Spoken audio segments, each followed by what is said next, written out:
বর্তমান বিশ্বটা আসলে এমন, সবাই সবার জন্য কাজ করে, কেউ নিজের জন্য ছাড়া অন্য কারোর জন্য কাজ করতে চায় না। একটা ছোট্ট উদাহরণ আছে। উদাহরণটা হলো এই, যে একদিন আমি বিপদে পড়েছিলাম। সেদিন আমার পাশে কেউ ছিল না। পিছনে তাকিয়ে দেখি কেউ নেই।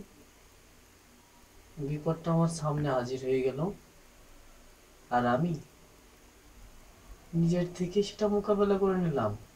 সেই থেকে শিক্ষা পেলাম যে নিজের কাজ নিজে করো, নিজের বিপদ নিজে রক্ষা করো, আর আল্লাহর উপর ভরসা রাখো। ঠিক আছে, চলে যাচ্ছি, আবার আসবো।